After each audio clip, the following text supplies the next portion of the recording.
Түркістанда алғаш рет The Spirit of Turkistan заманауи этникалық музыка фестивалі өтті.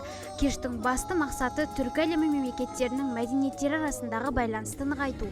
Фестивальда Өзбекстаннан Аббос, Қырғызстаннан Гүлзада, Тәжікстаннан Ситора Назарова және қазақстандық Step Sons, Ашина және диджей Едіге бір сахнада өнер көрсетті.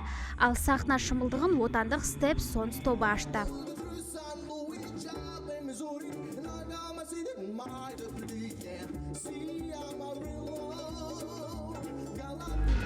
Бүгін Түркістанға келгенімізге өте қуаныштымыз.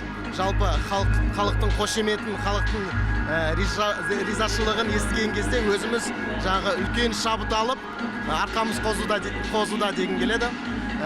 Үлкен рахмет осы жерге шақырғандарыңыз үшін. Жалпы біз Step Sons тобы тек қана этника емес, сонымен қатар басқа да жанрлардың сол қазақтың әуендерімен тоғысуын өзіміздің жалпы ең басты жанрымыз деп айтқымыз келеді.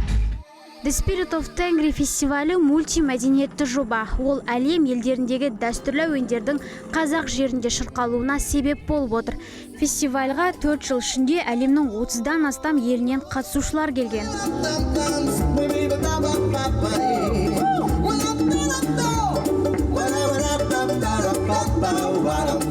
Осы біздің фестиваліміз Қазақстанның көне Түркістан қаласында өткізген мүмкіндігіне өте қуаныштымыз. The Spirit of Tengri фестивалі ол басқа түркі елдерінің мәдениетін біргістіреді. Және осы сахнада өнер көрсетуіне өте қуаныштымыз. Айта кетейік, фестивальді осы күнге дейін 120 мыңнан аса адам тамашалаған.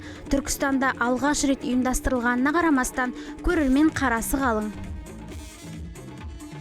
Осындай тамаша концерттік шаралар өте көп өтуде. Солардың бірі мұны өздеріңіз куәсі отырсыздар. Бұл біздің қаламызға өте күшті қала тұрғындарына күшті көңіл күй сыйлауда. Соның дәлелі мұны өзіңіз көріп тұрсыз, бізге де көңіл күйіміз тамаша. Бұндай шаралар алдағы уақытта тағы да көп болуына Құдай қаласа тілектеспіз. Ұлт дәстүрін насихаттап, өзара мәдени алмасуды мақсат еткен шара мұнымен тоқтамайды. Еуразиядағы ең маңызды жобалардың біріне айналған фестиваль алдағы уақытта өз жалғасын таппақ.